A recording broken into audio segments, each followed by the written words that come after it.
So the topic of the talk is you're already a statistic. The idea is we're going to talk about like big data and how it impacts our lives. And some ideas that were driven by Isaac Asimov and psychohistory, and I'll talk a little bit about that in there. I'm Bruce Press. I am a photographer. I used to be an engineer.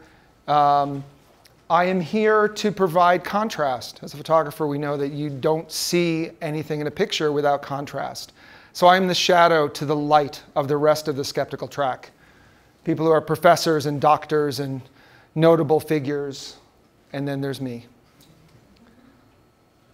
But as we know, we are kind of beyond expertise in our society, right? I mean, there have been a number of articles written about the end of expertise, how everybody's an expert and everybody has an opportunity to choose their own facts.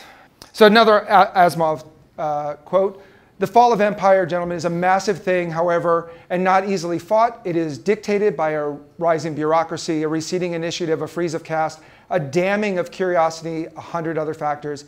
It has been going on, as I have said, for centuries, and it is too majestic and massive a movement to stop." This is from Isaac Asimov's Foundation.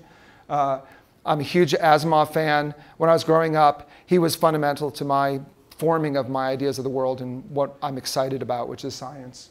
And unfortunately, that too is still true.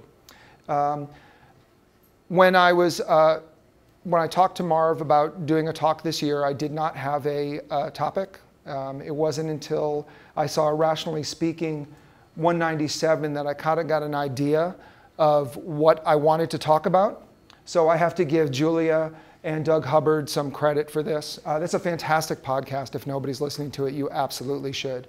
So he was talking about why people can't quantify things.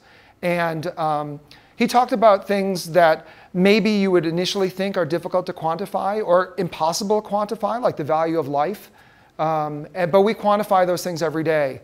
And it led me to think about, all the different ways that we do and don't quantify our existence, our society, everything going on around us. And that kind of reminded me of psychohistory, which is Asimov's idea of how you could predict the future based on behavior of large groups. The other sort of foundational inspiration for this is a fantastic book. Again, if you haven't read this, I highly recommend it. Everybody Lies. And it is, I draw on that a lot in this talk. So if you have a chance to read it, or if you read it, then you can probably leave now. No, I'm just kidding. But it is excellent, worth reading. This book has nothing to do with this talk, but I suggest everybody read it. It's a fantastic book. And it has a lot to do with how we think, how we view the world, and how we process data. And I think that's immensely important. You have this thing up here without a user's manual. And every year we learn a little bit more about how it works. And it's worthwhile for you to figure out the best way to take advantage of that. We have had a lot of discussions lately, especially with Facebook, about our data. Who's protecting our data with the stuff going on in Europe, and everybody's seen the new notices about various sites and their privacy protections. It's based on this idea that your data belongs to you. And that's possible. I'm not sure that's true. And I was pithy here. I thought this was very clever. Your data, because you people know that you are data. And you are feeding the monster of large data collection and big data and these sort of large statistics about how people behave, and you're doing it all the time, whether you know it or not. So, who's having a birthday today? Nobody? Okay. That's perfectly reasonable. Because May 27th is 331st in the frequency of births on this day. So it's kind of unlikely that anybody in the room was going to be born on this day. So how about September 9th? Anybody born on or around September 9th? 1, 2, me, I'm the 11th. Anybody else? Okay. September 9th is the #1 day for people to be born in the United States, which makes the conception around 1217. I don't know what 1217's got to do with anything. But this was, this information is from thedailyviz.com, which is cool, being able to see how data is visualized. I think that's interesting.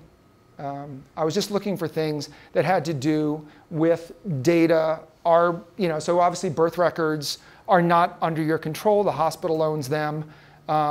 Is that your data? Is that their data? But there's value in understanding these things. For things like emergency services or hospitals, and the ability to understand, what's going on in society and where you need to be able to handle things. So loyalty cards. How many people in the room have loyalty cards to anything at all, or participate in any kind of loyalty programs? Of course we do. You get stuff for free, right? I mean, all you have to do is buy that same latte you buy every week, and you get something for free, like every, 5 lattes or something, whatever it is. But from the vendor side, they're collecting data on you. That's not a random latte. That's a latte from, customer number 127,395. And that's incredibly valuable because he buys his latte on Tuesdays on Main Street, and on Wednesdays he buys it out in the county or something. And so that's incredibly valuable to understand that for the company. And the more they can do this, the more they can satisfy your needs, the more they can kind of track your needs, the better they can both serve you and serve themselves and become more successful. Your grocery store collects a ton of data on you, right? All the stores do. So I'd already decided what this talk was going to be about. I heard this a couple of weeks ago. I thought that was fantastic. So Macys, when they got rid of their card, so everybody is a preferred member. And you're like, well, well then what if I'm not special? Is anybody special? But they were finding that they had significant growth last year among their preferred members, and they decided to have an experiment and get rid of the preferred member status. So this was from Marketplace Morning Report. Making it easier to join a rewards program makes it easier for Macys to learn about what its customers want. The more people you have in the program, the more people that you're monitoring their transactions, the better foot forward you can put for that individual customer because you know more about them than you did if they were just anonymous. That's Patrick Reynolds with Session M, a company that helps big brands run their loyalty programs.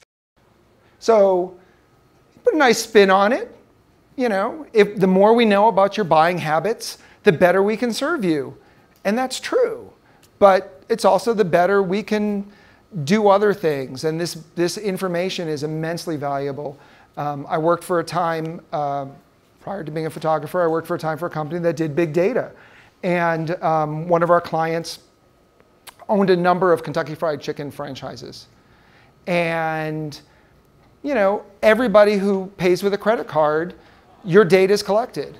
And so theoretically, that vendor could know where you live and how far you came to go to that Kentucky Fried Chicken. But this guy owned 7 franchises. Some of them were really successful and some of them weren't, and had no idea why some were successful and some weren't. And so that's where big data can help him. Where should I build that next Kentucky Fried Chicken? Where are my customers coming from? Another one we had, which gives you an idea of how big data can kind of bring out information that you might not have understood previously. This was for the Republican Party in Ohio, and we did it for a local election, and the question was, how do we spend our resources best to get people out to vote who are likely to vote for our candidate? And what we found out is once you took away all the other variables, the only thing that mattered was distance to the polling place. Didn't matter what elections you voted in, didn't matter your age, didn't matter any previous history or anything like that. All that mattered was distance to voting. And there was some distance, like mile and a half, 3 miles, whatever. And so there was absolutely, even in a highly Republican enclave, 6, 7 miles away from a polling place, it's not worth spending your canvassers out there. So you're able to become more effective by doing that. So this stuff has real world value and consequences. So is it your data? Well, you give it up every day, right? Your data, you don't read the terms and conditions. They're too long anyway, right? And you just accept it as a price to pay, right? So, when you go to a new social media site or when you go to, buy something off of a new website or something, you're willing to give them your data. And if nothing else, they're getting your clicks. And there's enough information in there. So, yeah, no, probably not your data. So, there's a lot of people have complaints about that. A lot of people have issues. I feel like that's for another time. Data privacy is not something I want to talk about extensively in this talk. But it's definitely something that we have to get used to as people in the digital age. The world is going to know a lot about you. I think we're going to get huge benefits from it. But you're going to have to give something up. So yeah, so you are data. And how is that being used? Well, how is that collected? So even if you're not online, everything you do, going to the movies, walking in a store, banking, supermarkets, every time you drive your car and you go through a toll booth, or get gas, that stuff's being collected. So that knowledge is known about you. There's not a lot you can do about it. And again, most of that's anonymous, so it's not really a personal privacy issue. But you're providing valuable information to people who are trying to understand how people behave, trying to understand, where resources need to be allocated. And of course, yeah, we feed the beast online. Everything we do, Twitter, Instagram, Snapchat, Reddit, Pinterest, YouTube, I mean, it goes on, including, yes, of course, porn. And that's just the deal. And this is where all this information is coming from. So being able to use it and understand it provides huge value to social scientists and medicine and all kinds of things. We'll have a couple examples of that. So in his book, Facebook Effect, David Kirkpatrick refers to this as the biggest crisis Facebook ever faced. Anybody know what it was?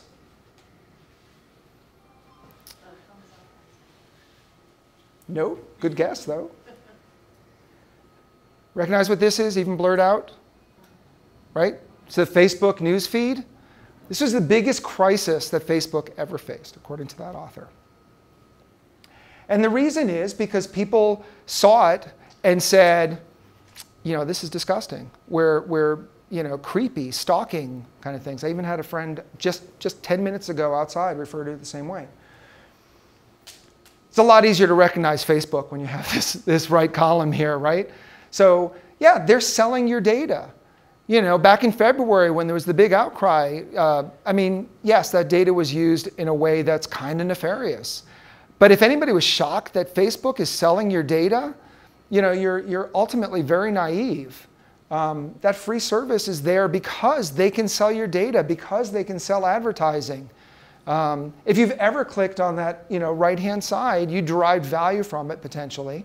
But the other interesting thing about it, if you are kind of mean, these guys pay per click. So if you want to cost somebody money, you can just keep clicking on that thing and opening up over again. So getting back to that news feed, when Facebook launched the news feed, huge. There were stories all over the place about how users thought it was awful. It was creepy. It was, what else did they say? It was too stalkery, and it had to go. But it's still there, right? So why didn't Zuckerberg get rid of it? Well, because he knew something that the news outlets didn't know. He knew that secretly people were using the hell out of it. So they had about 9.4 million users. This was in 2006.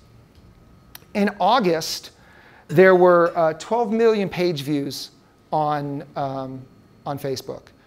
They introduced the Newsfeed in September. In October, there were 22 million. So regardless of the outcry, Zuckerberg obviously understood that this was something maybe publicly you'd find distasteful, but you know, in the comfort of your home, in front of your own computer, you're all over it. So people lie. Surprised? Any House fans, right? Everybody lies.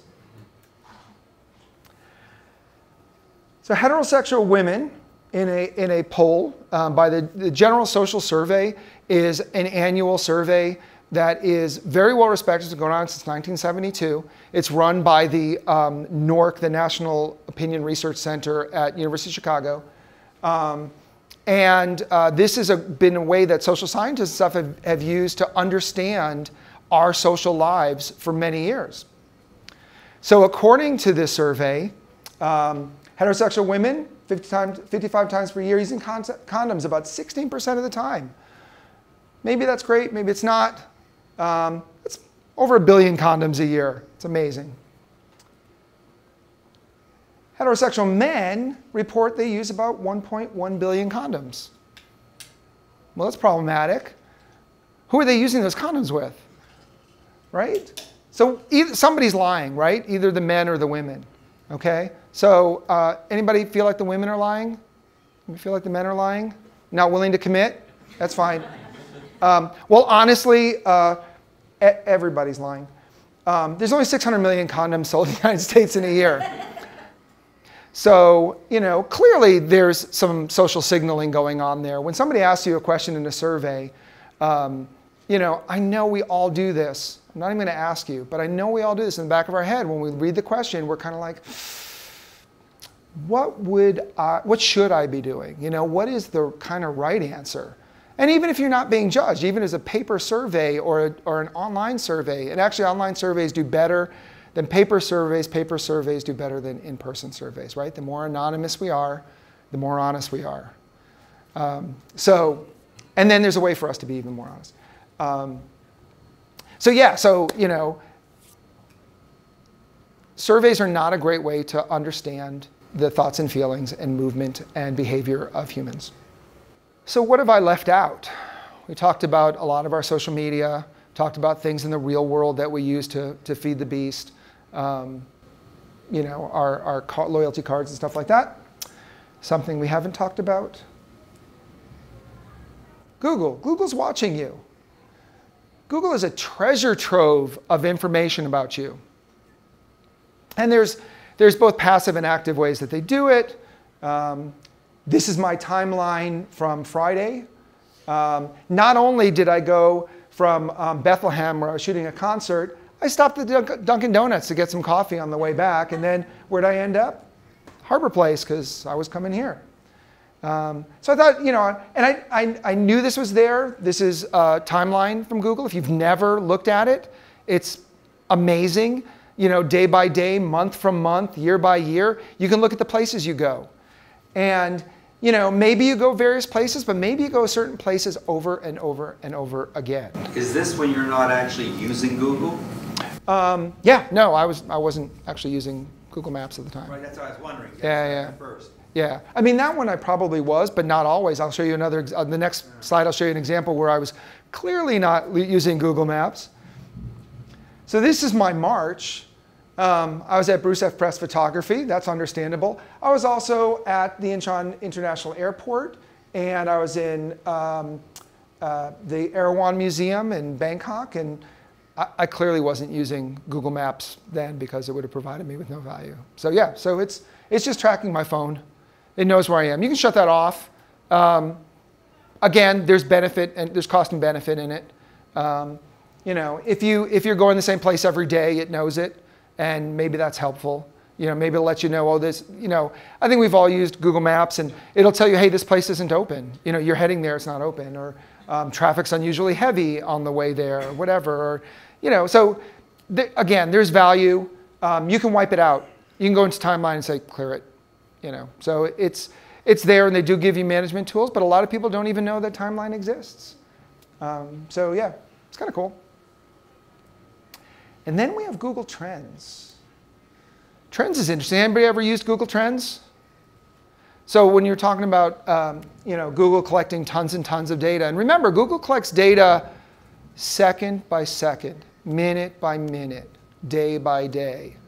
So it's reactive to world events. It's reactive to, a president gives a speech. If you want to analyze how that impacted how people's certain behavior is, well, by using a clever search in Google Trends, you can figure out look at the week leading up to the president's speech and what were the searches, and then look after it and then see how that impacted. And you can look minute by minute and see how that changes.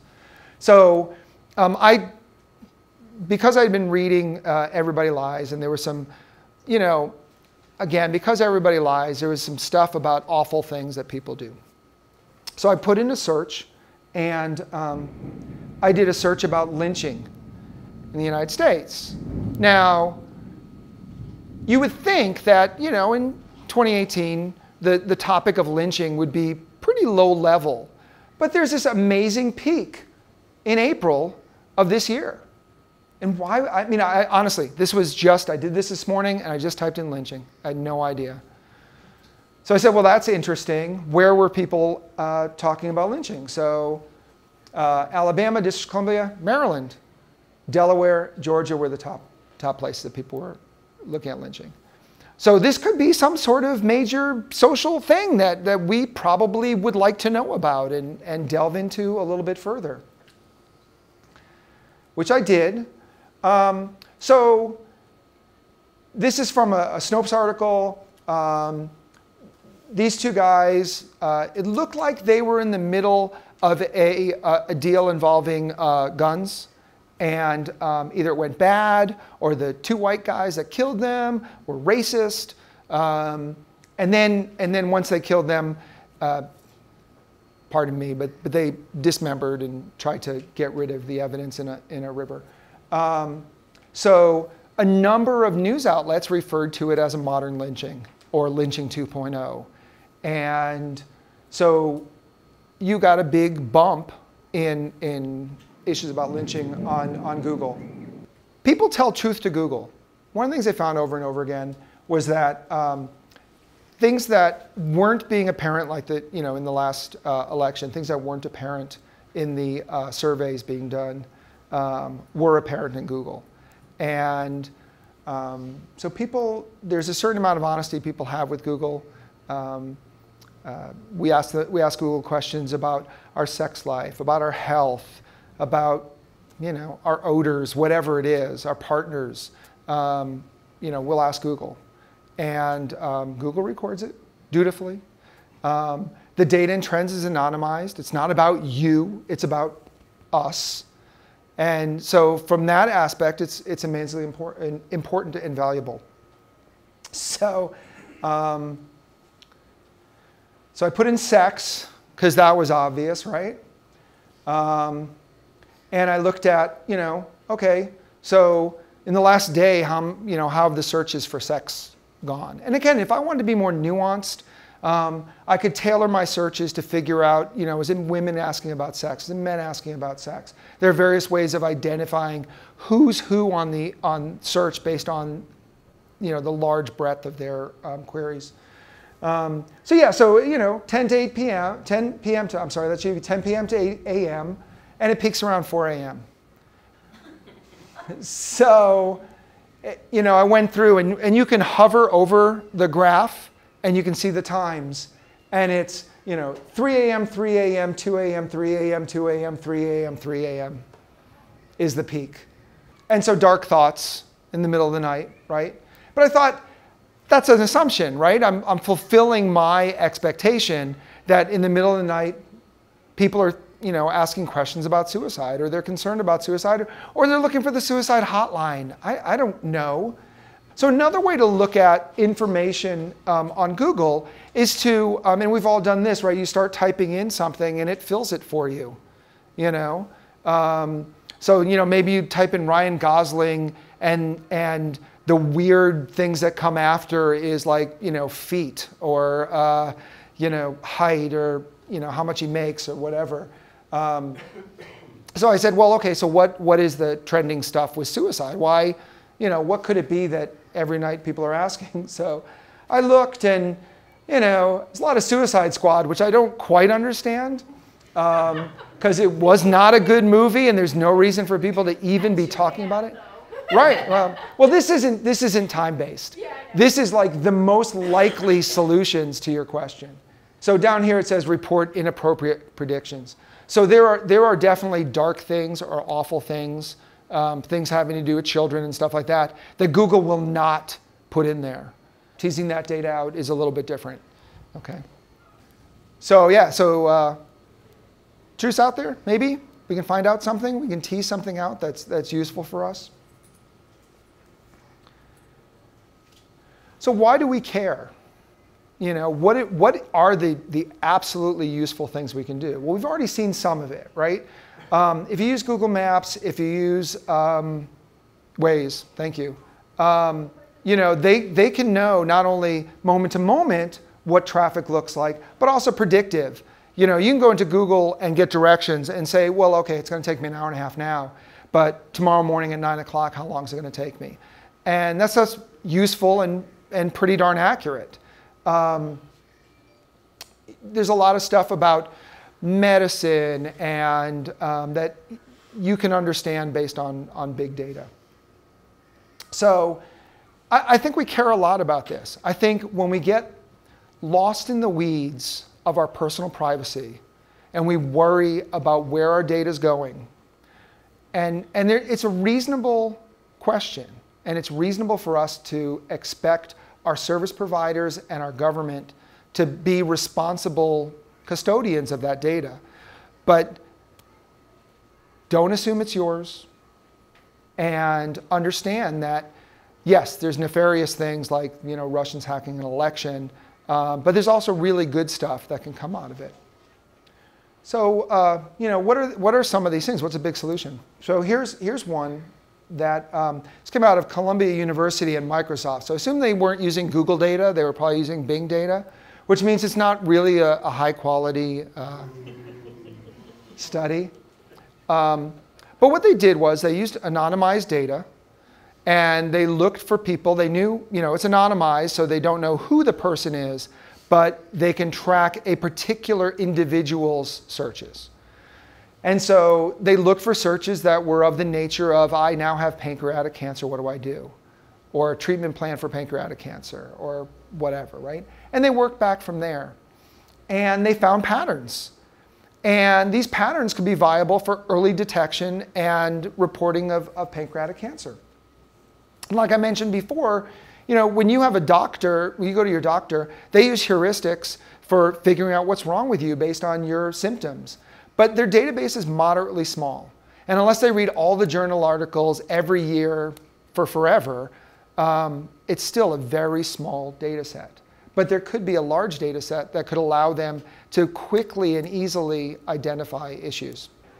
So here are the searches that had to do with pancreatic cancer that ultimately led to a positive diagnosis: back pain with yellowing skin, indigestion followed by abdominal pain. But they found that back pain with no yellowing skin and indigestion not followed by abdominal pain, so if you just had back pain or you just had indigestion, that was negative results. So clearly somebody who is searching back pain and yellowing skin, if you're doing that search, you're not thinking that you have pancreatic cancer. You're trying to find out what's going on. But this would allow a doctor or somebody who could monitor this stuff to have better information and be able to diagnose them quickly and early. So back to my man. It's change, continuing change, inevitable change that is dominant factor in society today. No sensible decision can be made any longer without taking into account not only the world as it is, but the world as it will be. And this is where things become challenging, right? You know, we've all seen the financial disclosure. It says, you know, previous, you know, performance is no indication of, you know, future results. And that's true. But big data, these large data sets, and coming at problems in a sort of nuanced and sophisticated way provides a possible opportunity for predicting things. We can predict small things that happen to large numbers of people. That's pretty easy to do. But eventually, maybe we can predict very, very specific things that could happen to one person. And in the Foundation trilogy, they don't talk a lot about where the data is coming from. They talk about Harry Seldon and his formulas. I don't know where the inputs for those formulas were. I assume it was data collected over 15,000 years of the empire, which may give them a really good idea. But what he talked about was his predictions for things that would happen in the empire, the fall of the empire, and the rise of the Foundation were based on, at this point, something's going to happen.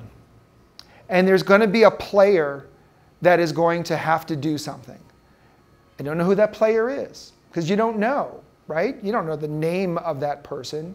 You don't know, but somebody is going to stand up in that role because of our understanding, his understanding of human nature and the movement of mobs and stuff like that. And so I think that we can get maybe to that point. Not anytime necessarily soon, but we can very specifically look at things that we can do with this data and be able to move forward to that. Because predictions are what's important, right? I mean, I can analyze things you've done, but that doesn't help me help you tomorrow, right? It may help me restock shelves in the supermarket. I know, you know, every Tuesday you go in and buy that pound of coffee, but so that's great. And that helps the supermarket, but that's not necessarily going to help you. Well, thank you very much. Appreciate it.